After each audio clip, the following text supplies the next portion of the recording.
तो कल के क्लास में हम सभी लोग इलेक्ट्रॉन्स का टोटल एनर्जी कैलकुलेट किए थे और वह टोटल एनर्जी यही आया था। यह फार्मूला या यह रिलेशन इस बात को बताता है कि इलेक्ट्रॉन का एनर्जी n के बदलने से बदल जाएगा, यानी पहला ऑर्बिट का एनर्जी, दूसरा ऑर्बिट का एनर्जी, तीसरा ऑर्बिट का एनर्जी अलग अलग होगा। This is called discrete. Next, यह रिलेशन यह भी बताता है, अगर एक एटम को एग्जाम्पल के तौर पर देखें तो उसके पहला ऑर्बिट का एनर्जी यही होगा, दूसरा ऑर्बिट का एनर्जी यही होगा। ये जो दोनों बातें हम लिखे हैं यह भी बताता है कि पहला ऑर्बिट का एनर्जी इसके अलावा दूसरा नहीं हो सकता है। हम यह कहना चाहते हैं कि हर एटम के इलेक्ट्रॉन्स के पास जो भी एनर्जी होगा वह फिक्स्ड होता है, उसको आप हम अपने मन से या अनुसार से बदल नहीं सकते हैं। इसी को कहा जाता है डिफिनिट। हाइड्रोजन एटम में इलेक्ट्रॉन है तो पहला ऑर्बिट में इतना ही एनर्जी होगा, इसके अलावा दूसरा होगा नहीं। सेकेंड ऑर्बिट में है तो यही होगा, इसके अलावा दूसरा वैल्यू हो नहीं सकता। That is total energy of electron in an orbit is definite and discrete. निश्चित भी होता है और अलग अलग भी होता है। हर एटम में ऐसा ही होगा। जैसे हीलियम एटम को लीजिए तो जेड का वैल्यू 2 रखना होगा, वहां का एनर्जी पहला ऑर्बिट का कुछ आएगा, जो आएगा वह फिक्स होता है, वह बदलने वाला नहीं है। उसी तरह से जैसे एंगुलर मोमेंटम, पहला ऑर्बिट का एंगुलर मोमेंटम 8/2 पाई, दूसरा का 2h/2π, तीसरा का 3h/2π, चाहे कोई भी एटम हो, वह सभी फिजिकल क्वांटिटी जिसके वैल्यू अगर फिक्स हो जाए उसी को हम लोग क्वांटाइजेशन कहते हैं। तो यहाँ पर हम लोग अभी से पहले जान रहे थे कि एंगुलर मोमेंटम क्वांटाइज होता है और एनर्जी का यह रिलेशन बताया है कि एनर्जी भी क्वांटाइज होता है। हर एटम के इलेक्ट्रॉन का एनर्जी फिक्स और अलग अलग होगा। यह था क्वांटाइजेशन ऑफ एनर्जी, यह भी समझ गए। नेक्स्ट,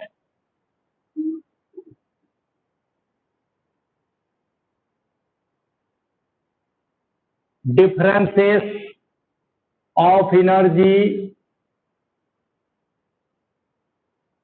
between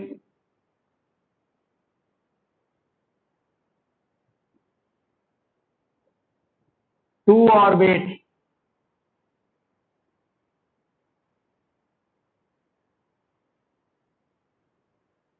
अब हम लोग पढ़ेंगे दो ऑर्बिट के एनर्जी का डिफरेंस क्या होगा और वह क्या बताएगा। ठीक है, यहाँ पर हम दो ऑर्बिट ले लेते हैं। जैसे देखिए, यह न्यूक्लियस है, इसका चार्ज +JD है, यह इसका एक ऑर्बिट है, यह इसका दूसरा ऑर्बिट है, यह एक ऑर्बिट है, यह सेकेंड ऑर्बिट है। आप हम सब लोग अभी तक के पढ़ाई में जान गए हैं कि न्यूक्लियस के नजदीक में जो होता है वह लोअर ऑर्बिट होता है और दूर में जो होगा वह हायर ऑर्बिट होता है। हायर और लोअर एक दूसरे के कंपैरिजन में डिफाइंड होते हैं। ये जो ऑर्बिट है इसे हम लोग लोअर ऑर्बिट कहे हैं और इसका ऑर्बिट नंबर हम लोग को मालूम नहीं है कि दूसरा है कि 8वां है कि 50वां। जैसे मान लीजिए ये 50वां ऑर्बिट है तो स्वाभाविक रूप से यह 50 से ज्यादा होगा, 52, 55, 58 ऐसे होगा। तो अगर यह दूसरा ऑर्बिट है तो ये 2 के बाद होगा 3, 4, 5। लोअर ऑर्बिट कहने का मतलब यह मिनिमम ऑर्बिट है, यानी कम संख्या वाला। हायर ऑर्बिट ज्यादा संख्या। ये जो देख रहे हैं यह हायर ऑर्बिट है, दोनों का नाम भी लिख देते हैं। ये हायर ऑर्बिट, इस ऑर्बिट को हमने मान लिया है N1 ऑर्बिट है और ये जो ऑर्बिट है इसको मान लिए हैं N2 orbit. N1 lower orbit है, N2 हायर ऑर्बिट है। ये दोनों ऑर्बिट में कितना कितना एनर्जी होता है ये हम लोग जानते हैं, यहां से लिख सकते हैं energy of electron in nth orbit. हम लोग कल ही पढ़ के आए हैं एनर्जी E बराबर nवां ऑर्बिट का जब पढ़ते हैं तो ऐसे यह होता है me⁴ by 8 epsilon not square h square z square by n square. और यह पूरा माइनस में भी होता है, यह भी हम लोग जानते हैं। इसी को हम लोग ऐसे लिखते हैं -13.6 z square by n square. और यह जब लिखेंगे तो यूनिट भी लिखेंगे ए भी। यह लिखिए या यह लिखिए दोनों सेम ही है। आप जानते हैं टोटल एनर्जी काइनेटिक एनर्जी के नेगेटिव वैल्यू के बराबर होता है। यह nवां ऑर्बिट का। अगर आप लोअर ऑर्बिट की बात करेंगे, लोअर ऑर्बिट का, तो ऑर्बिट नंबर क्या हो जाएगा N1। हायर ऑर्बिट की बात करेंगे तो ऑर्बिट नंबर N2 हो जाएगा। यहीं पर हम लोग लिख देते हैं लोअर ऑर्बिट। लोअर ऑर्बिट के लिए चूंकि यह लोअर को आप N1 से लिखे हैं, यह N1 है यह N2 है, तो N1 के लिए हम लोग ऐसे E1 बराबर -me⁴ by 8 epsilon not square h square z square by N1 का स्क्वायर। लोअर ऑर्बिट का एनर्जी यही होगा। अब हायर का भी लिखना होगा तो यहाँ E2 लिखेंगे और यहाँ पर N2 लिखेंगे।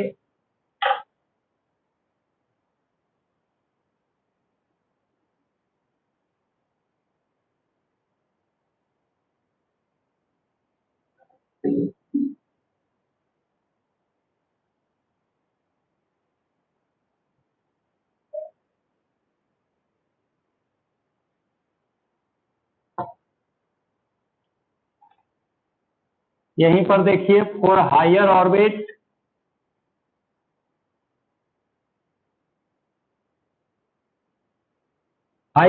के लिए ऐसे लिखेंगे E2 equals minus me⁴ by 8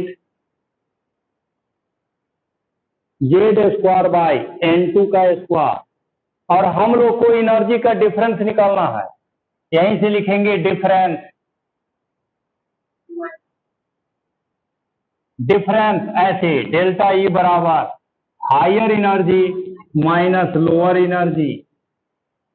आगे बढ़ने से पहले नील बोर के तीसरे एजम्पशन को हम लोग यूज करेंगे, यहीं पर लिखेंगे बाय बोर्स थर्ड एजम्पशन।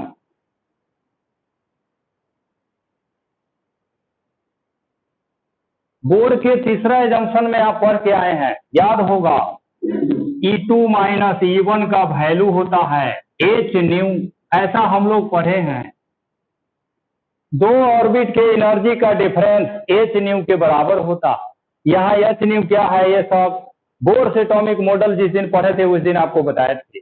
यहाँ पर पुट कर दीजिए, डेल्टा E हट गया और इसकी जगह पर आया ऐसे ही h न्यू बराबर, अब E2 का वैल्यू यह रख देना है minus me⁴ by 8 epsilon not square h² z² by n2 square. ये E2 हो गया। अब माइनस E1 है, माइनस E1 का वैल्यू देखिए यहाँ पर है, इसको लिखते हैं minus 4 by 8 epsilon not square h² z² by n1 square. ऐसा हम लोग लिख दिए।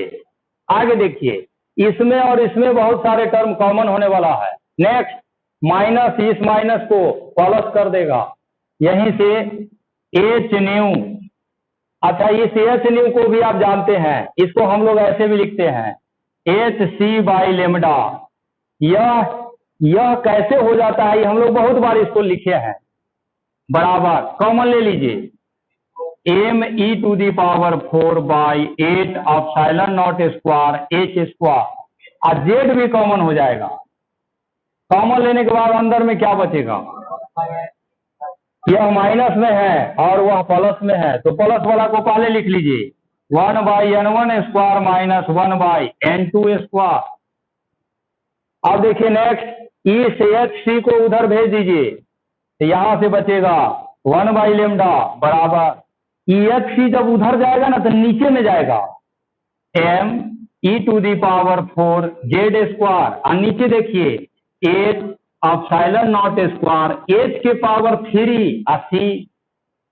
यहां पर बचेंगे 1 by n1 square minus 1 by n2 square. इसका स्क्रीनशॉट ले लीजिए, तब आगे बताते हैं।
यह जो इक्वेशन आया है इसी को हम लोग ऐसे लिखते हैं 1/λ equals R Z square 1/n1 square minus 1/n2 square.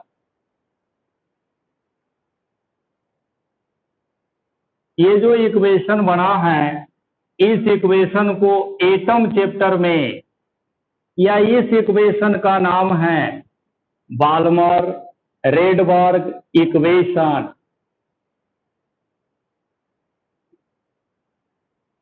यहां पर जो आप आर लिखे हैं वेयर, यह जो कैपिटल आर है यह किसके जगह पर आया, me⁴/8 epsilon not square HQC। इस आर को हम लोग रेडबर्ग कांस्टेंट कहते हैं। This is called Rydberg constant. और इस आर का वैल्यू 1.09678 इंटू 10⁷ पर मीटर होता है।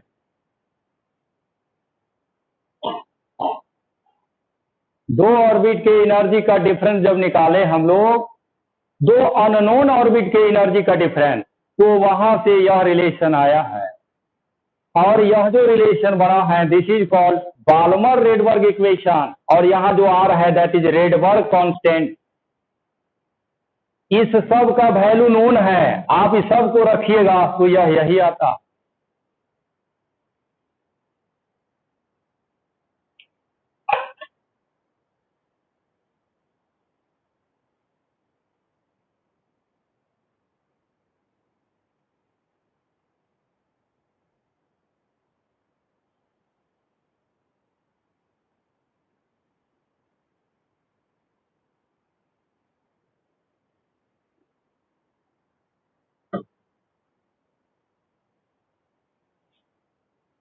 तो हम सभी लोग बोर्स एटॉमिक मॉडल जब पढ़ रहे थे उस समय यह बात जान गए थे कि नील बोर ने बताया था इलेक्ट्रॉन जब हायर से लोअर ऑर्बिट में जाता है तो एनर्जी छोड़ देता है in the form of packets of energy, या फिर पैकेट्स ऑफ एनर्जी को इलेक्ट्रोमैग्नेटिक वेव भी कहते हैं। इलेक्ट्रॉन के हायर से लोअर ऑर्बिट में जाने पर ईएम वेव निकलता है और उस ईएम वेव का वेवलेंथ क्या होगा वह यहीं से कैलकुलेट होता है। हर वेव में वेवलेंथ होता है। इलेक्ट्रोमैग्नेटिक वेव का वेवलेंथ, इलेक्ट्रॉन के द्वारा जो एनर्जी रेडिएट हुआ है ईएम वेव, उसका वेवलेंथ यहीं से कैलकुलेट होता है। तो यहाँ जो लैम्डा है ये जानबूझ करके लाया गया है ताकि यह पता चले कि इलेक्ट्रॉन दूसरा से पहला ऑर्बिट में आएगा तो कितना वेवलेंथ का ईएम वेव निकलेगा। इलेक्ट्रॉन 50वां से पहला ऑर्बिट में आएगा तब कितना वेवलेंथ का वेव इमिट होगा। यही हम लोग को पढ़ना है। यहाँ पर ये जो हम अभी बोल रहे हैं इसी सब का पढ़ाई जब करते हैं तो उसी को हाइड्रोजन स्पेक्ट्रम के नेम से जाना जाता है। एक बार फिर से सुन लीजिए हम क्या बोले हैं। नील बोर के तीसरे जंक्शन में बताया गया है कि इलेक्ट्रॉन हायर से लोअर ऑर्बिट में जाते हैं तो एनर्जी पैकेट्स ऑफ एनर्जी के फॉर्म में निकलता है और packets of energy EM wave में होता है। इसीलिए हम लोग कहेंगे कि इलेक्ट्रॉन हायर से लोअर में जाएगा तो वहां से ईएम वेव निकलेगा। उस ईएम वेव का वेवलेंथ क्या होगा यहीं से कैलकुलेट होता है। अब दूसरा से पहला ऑर्बिट में आए या चौथा से तीसरा ऑर्बिट में जाए या चौथा से पहला ऑर्बिट में आए, हर केसेस का वेवलेंथ अलग अलग होंगे और इसी का मेजरमेंट और कैलकुलेशन हम लोग जहां करेंगे, जिस टॉपिक में करेंगे, उसी का नाम है हाइड्रोजन स्पेक्ट्रम। तो अब हम लोग हाइड्रोजन स्पेक्ट्रम का पढ़ाई करेंगे।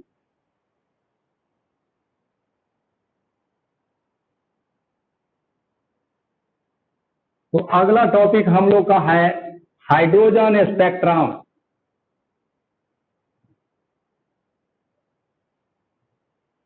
हाइड्रोजन स्पेक्ट्रम यानी हाइड्रोजन एटम से जुड़ी हुई बातें। और यहां जो यह टर्म है स्पेक्ट्रम, इसका मीनिंग एनर्जी से है, इसका मीनिंग इलेक्ट्रोमैग्नेटिक वेव से है। हाइड्रोजन एटम में जो ईएम वेव बनते हैं उस ईएम वेव का पढ़ाई जहां पर आप करिएगा that is called hydrogen spectrum. तो आप एच एटम के लिए ही स्पेशली पढ़ने जा रहे हैं। अब देखिए हम लोग जान गए हैं for H atom, hydrogen atom के केस में टोटल एनर्जी जब हम लोग पढ़ते हैं तो En बराबर -13.6 by n square electron volt.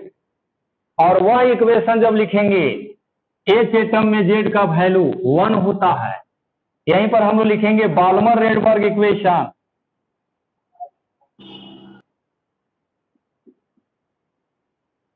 Balmer Rydberg equation, Balmer Rydberg के इक्वेशन आपके सामने हैं। 1 by lambda equal R, Z तो गायब हो गया, 1 by n1 square minus 1 by n2 square. H atom की बात कीजिएगा तो यह दोनों रिलेशन यही होगा। और देखिए हम सब लोग को पहले से पता है, हायर से लोअर में जाएगा एनर्जी निकलता है, उस निकलने वाले एनर्जी को इमिशन स्पेक्ट्रम कहा जाता है। और लोअर से हायर में जाएगा तो एनर्जी एब्जॉर्ब होता है, that is called absorption spectrum. Emission spectrum और एब्जॉर्प्शन स्पेक्ट्रम दोनों एक ही जैसे टर्म है, लेकिन दोनों अलग अलग केसेस में होंगे। इलेक्ट्रॉन को हायर ऑर्बिट में जाना है तो एनर्जी की आवश्यकता होगा, लोअर ऑर्बिट में जाना है तो एनर्जी वो अपने में से निकालता है। ये सब जो लिखे हैं इसी के नीचे यहां पर पॉइंट देकर के लिखिएगा, हाँ स्क्वायर होगा।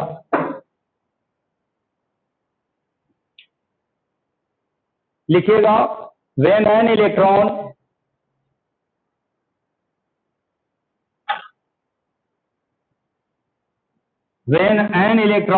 Jumps from when an electron jumps from higher to lower orbit,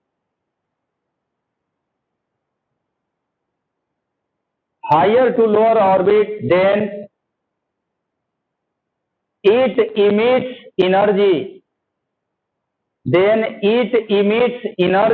which is called emission spectrum,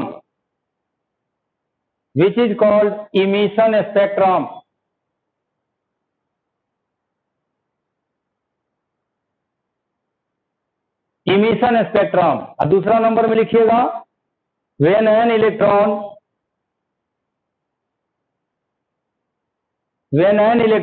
jumps from lower to higher orbit,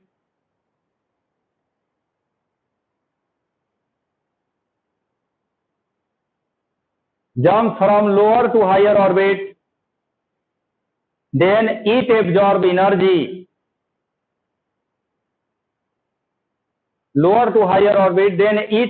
energy, which is called absorption spectrum,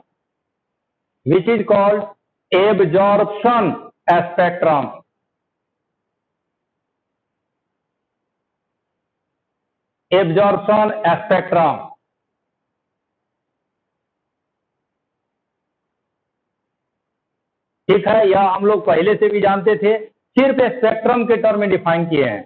ये जो टर्म है spectrum, इसका meaning energy का लेन then है, ठीक है। Next यहां पर एक टर्म और आता है, उस टर्म का नाम है स्पेक्ट्रल लाइंस। ये सब टर्म सुनने में लगता है बहुत बड़ा है, क्या है, लेकिन उतना बड़ा है नहीं। स्पेक्ट्रल लाइंस यह क्या होता है, इसके बारे में अभी कुछ देर में आपको हम बताएंगे। इसका डेफिनेशन भी बताएंगे, इसका मीनिंग भी बताएंगे। उससे पहले आपको हम स्पेक्ट्रम बताते हैं कि क्या होता है। कल के क्लास में एनर्जी लेवल डायग्राम आपको बताए थे, हाइड्रोजन एटम का ही बताए थे, और उसी की जरूरत आज भी है। आज हम फिर से वही डायग्राम बनाने जा रहे हैं। पहले आप लोग देख लीजिए तब बनाइएगा।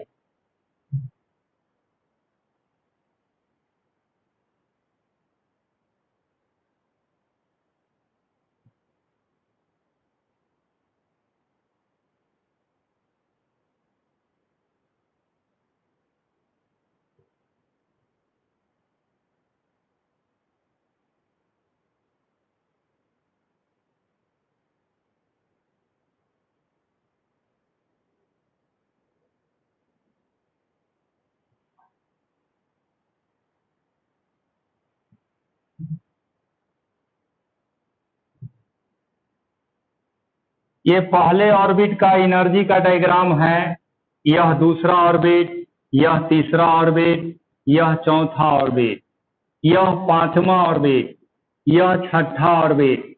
इस तरह से बढ़ते बढ़ते यह इनफाइनाइट ऑर्बिट है। पहला ऑर्बिट का एनर्जी हम सब लोग को यादें है, कल आप लोग को बता रहे थे -13.6। दूसरा ऑर्बिट का -3.4, ऐसा भी ईवी में होता है। E3 -1.51, E4 -0.85 और E5 पांचवा ऑर्बिट का निकालिएगा हाइड्रोजन एटम में तो यह होता है -0.32। 5 ऑर्बिट का यहाँ पर लिखे हैं और सबसे ऊपर इनफाइनाइट ऑर्बिट है। इनफाइनाइट ऑर्बिट में n का वैल्यू इनफाइनाइट रखना होगा। यहाँ इन्फिनिटी रखेंगे तो इस पूरे का वैल्यू कितना हो जाएगा? समथिंग डिवाइडेड बाय इन्फिनिटी कितना होता है? 0 होता है। तो इनफाइनाइट ऑर्बिट का एनर्जी 0 हो गया। अब देखिए नेक्स्ट, क्योंकि आज आप स्पेक्ट्रम पढ़ रहे हैं, हाइड्रोजन एटम में अगर कोई इलेक्ट्रॉन किसी भी ऑर्बिट को छोड़ करके पहला ऑर्बिट में वापस आ जाए, नहीं सुनाई दे रहा है?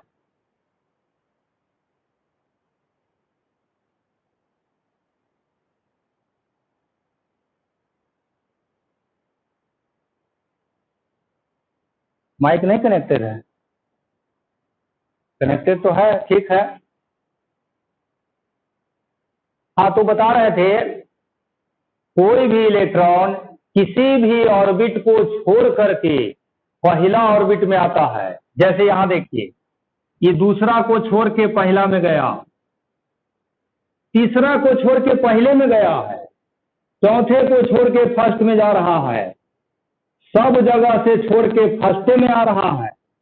कहीं से निकल के अगर फर्स्ट में आता है तब जो ये सब लाइन जो हम खींचे हैं, ये लाइन क्या है समझ लीजिए। इलेक्ट्रॉन यहां से यहां गया, लाइन खींचे, यहां से यहां आया, लाइन खींचे हैं। यहां जो एनर्जी निकलेगा किसी भी हायर ऑर्बिट को छोड़ के पहला ऑर्बिट में आने पर जो एनर्जी निकलते हैं उसके स्पेक्ट्रम को लाइमन सीरीज के नेम से जाना जाता है। Lyman series. उसी तरह से कोई ऑर्बिट छोड़ के अगर दूसरा में आएगा, ऐसे देख रहे हैं आप सेकेंड में आ रहा है, पहला से सेकेंड में नहीं, हायर से सेकेंड की बात हो रही है। बाल्मर से। हाँ, तो सब यादें हैं आप लोग को, this is called Balmer series. उसी तरह से थर्ड में आएगा ऐसे। अब क्या कहिएगा? इसको हम लोग कहते हैं क्वेश्चन सीरीज।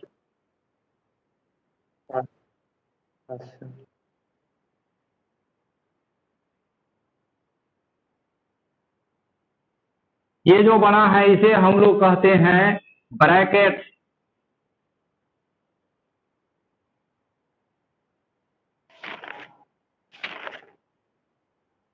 और यहां देखिए, किसी भी हायर ऑर्बिट को छोड़ के पांचवा में आता है तो इसे हम लोग पी फंड सीरीज कहते हैं। ये सब जो 5 नाम देख रहे हैं, यह पांचों स्पेक्ट्रम का नाम है। और जिस लाइन के द्वारा आप एनर्जी को दिखा रहे हैं, that line is called spectral lines. ये सब टर्म नया है, मीनिंग सबका एनर्जी ही है। अब देखिए, दूसरा से पहला में गया तो इसे हम लोग कहते हैं फर्स्ट लाइन। ये लाइमन सीरीज का पहला लाइन होगा, स्पेक्ट्रल लाइन। तीसरा से पहला में आया, यह जो देख रहे हैं, इसका नाम हम लोग लिखेंगे सेकेंड लाइन। लाइन का नाम ऐसे ही लिखा जाता है। और इन्फिनिटी से जो आएगा फर्स्ट में, यहां से इन्फिनिटी से फर्स्ट में लाना है।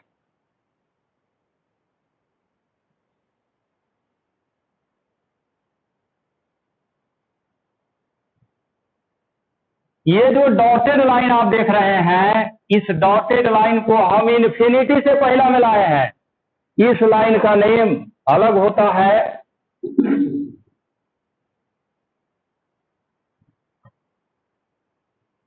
इस लाइन को हम लोग कहते हैं सीरीज लिमिट।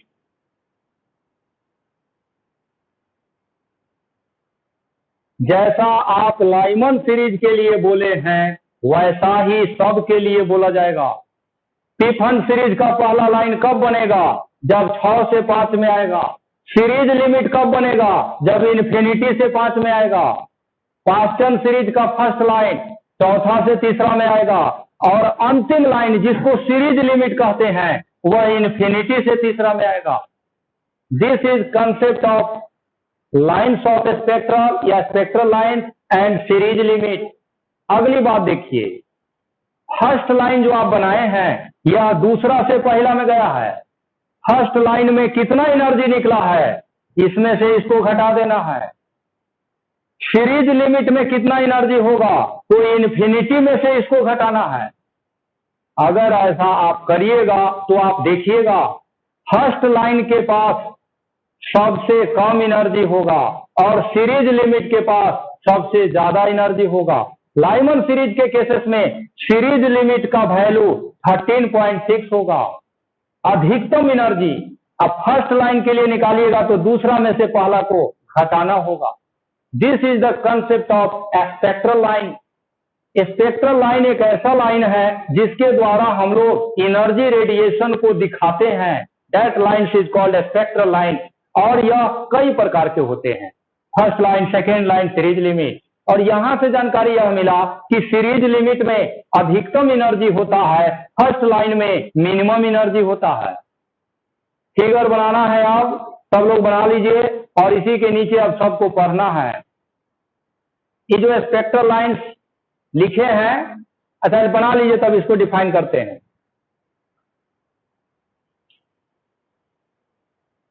जो लोग यहां बैठे हुए हैं शॉर्टकट में कैसे इधर उधर करके बना लीजिए, घर पर फ्रेश बनाइएगा।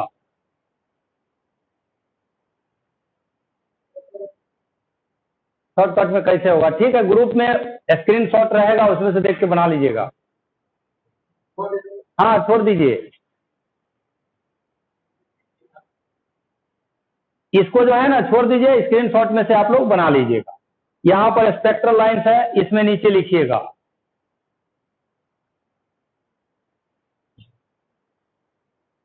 The lines by which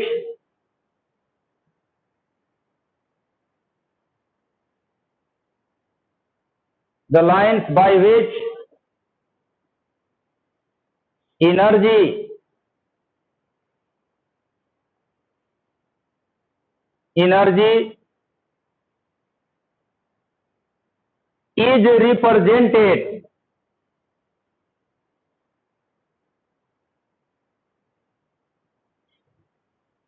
is called spectral lines।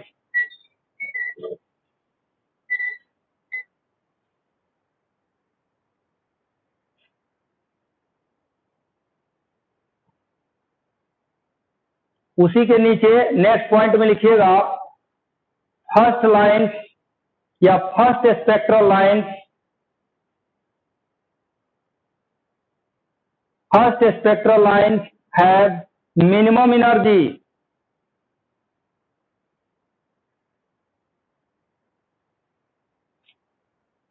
First spectral lines have minimum energy and series limit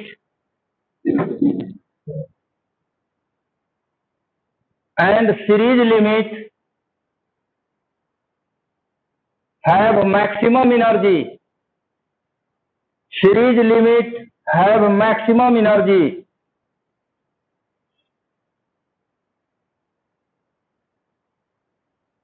अगले पॉइंट में लिखिएगा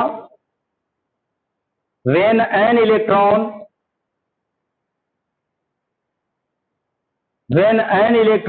jumps from second to first orbit, second to first orbit, then spectral lines,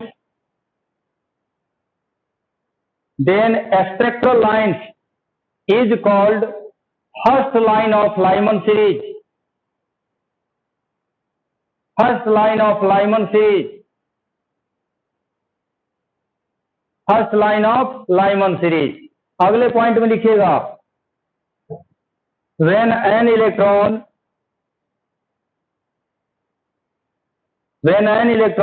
jumps from infinite orbit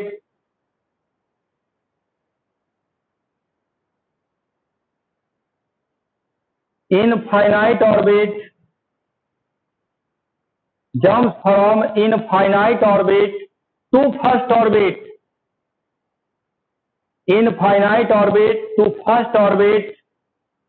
then spectral lines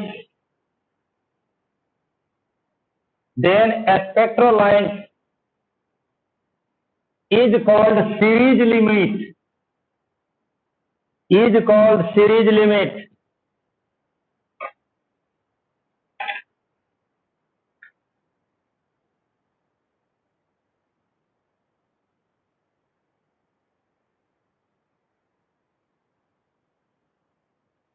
यहां पर एक formula है, उसको लिख लीजिएगा, नंबर ऑफ स्पेक्ट्रल लाइंस। जैसे लाइमन सीरीज में कितना स्पेक्ट्रल लाइंस हम लोग बना सकते हैं, उसके लिए यह फार्मूला है आपका n2 - n1 + 1 n2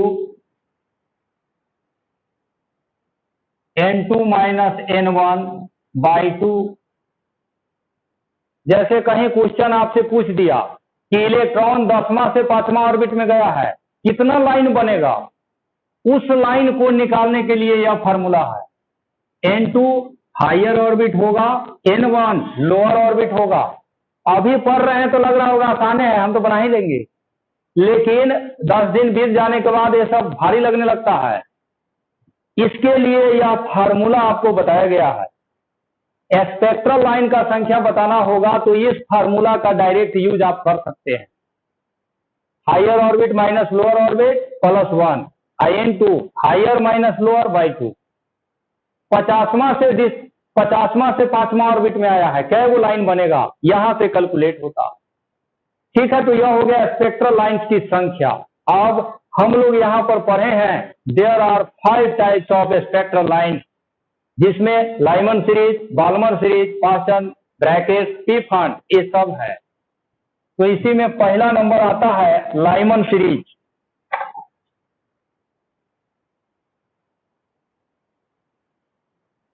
इधर हम ये सब मिटा रहे हैं, आप लोग जो ऑनलाइन जुड़े हुए हैं वो स्क्रीनशॉट ले लीजिएगा। ये फर्स्ट लाइन है, ये सेकेंड लाइन है, ये सीरीज लिमिट है। हर केस में ऐसे ही, जैसे बाल्मर सीरीज का फर्स्ट लाइन 3 से 2 में जाएगा तब, और सीरीज लिमिट इन्फिनिटी से 2 में आएगा। हर के लिए रूल वही है।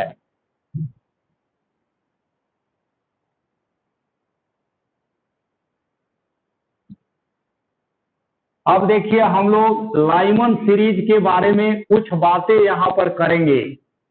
एक बात तो क्लियर है कि लाइमन सीरीज तब बनता है जब इलेक्ट्रॉन किसी भी ऑर्बिट को छोड़ करके पहला ऑर्बिट में आएगा।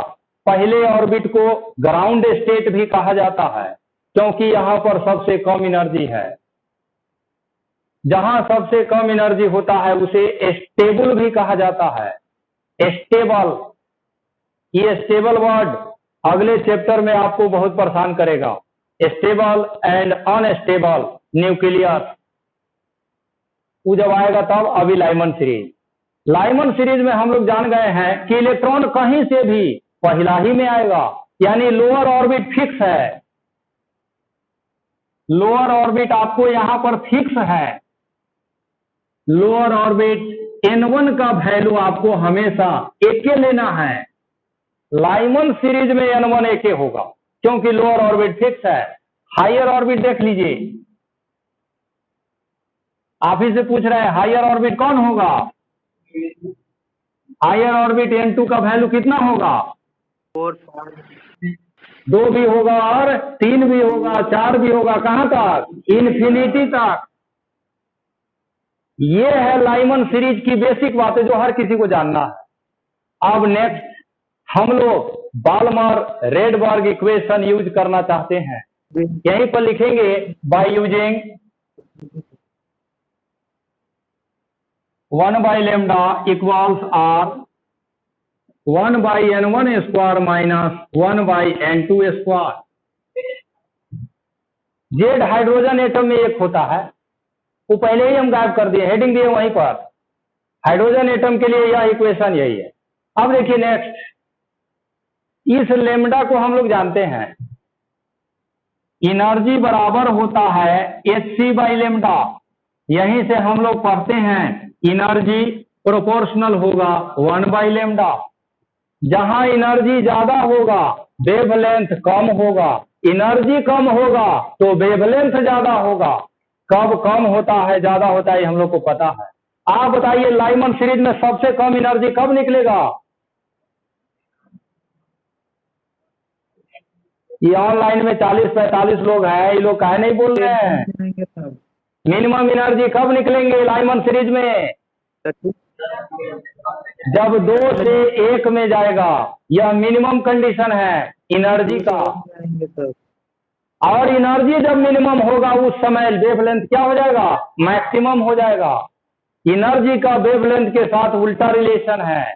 यहीं पर हम लोग लिखेंगे फॉर मैक्सिमम वेवलेंथ, लेमडा का वैल्यू मैक्सिमम हम चाहते हैं तो यहां पर लिखेंगे ऐसे 1 बाई लेमडा मैक्स बराबर आर। लाइमन सीरीज में पहला ऑर्बिट तो फिक्स है 1 बाई 1 स्क्वायर माइनस, ये आप मैक्सिमम निकाल रहे हैं। मैक्सिमम तो तब होगा जब इलेक्ट्रॉन दूसरा से पहला में आएगा। एनर्जी से उल्टा रिलेशन है, लिख देते हैं यहां पर। वेवलेंथ आपको मैक्सिमम चाहिए तो एनर्जी मिनिमम होना चाहिए, और मिनिमम एनर्जी फर्स्ट लाइन में होता है।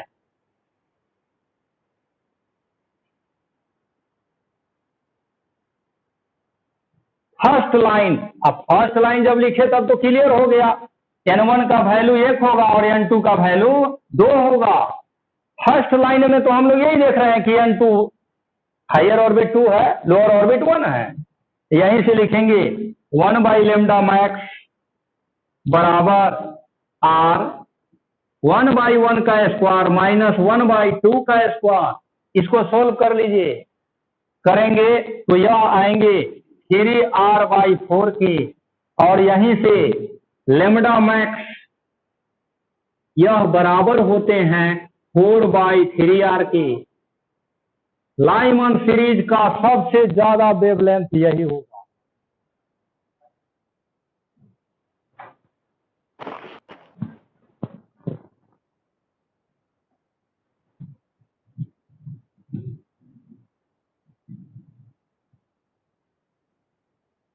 वेवलेंथ का मैक्सिमम वैल्यू निकालें, अब वेवलेंथ का मिनिमम वैल्यू भी।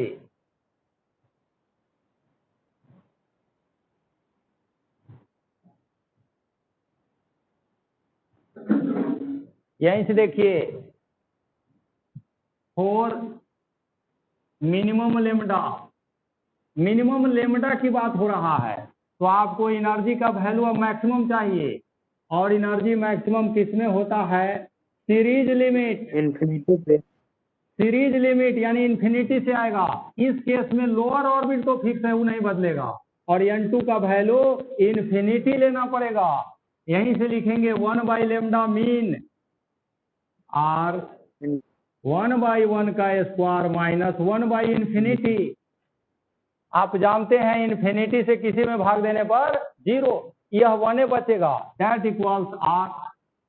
यहीं से लेमडा मीन बराबर हो गया 1 बाई आर की। तो लाइमन सीरीज का मिनिमम वेवलेंथ यह है, मैक्सिमम वेवलेंथ यह है। क्योंकि आप जानते हैं कि एनर्जी EM वेव के फॉर्म में निकलता है।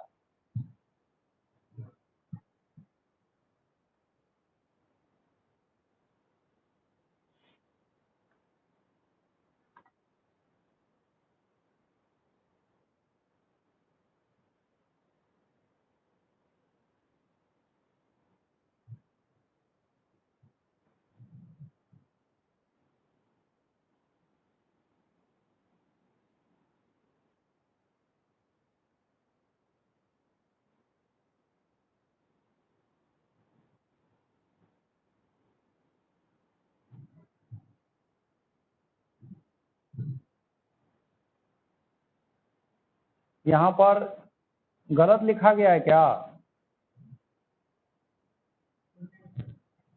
Yes sir, 4/3 R1।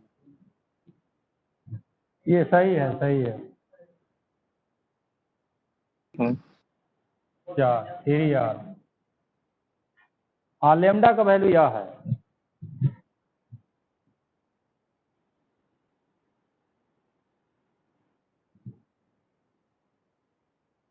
Lyman series का वेवलेंथ यहाँ से यहाँ के बीच में होता है। ये जो वेवलेंथ का वैल्यू है यह इलेक्ट्रोमैग्नेटिक वेव में अल्ट्रा वायलेट से मैच करता है।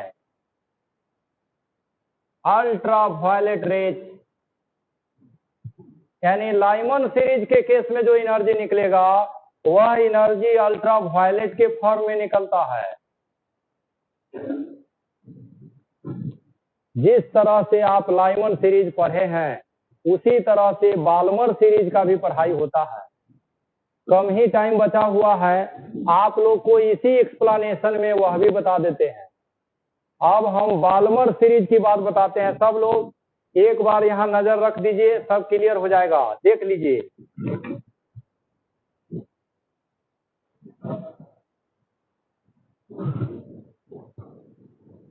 बाल्मर सीरीज की बात बता रहे हैं।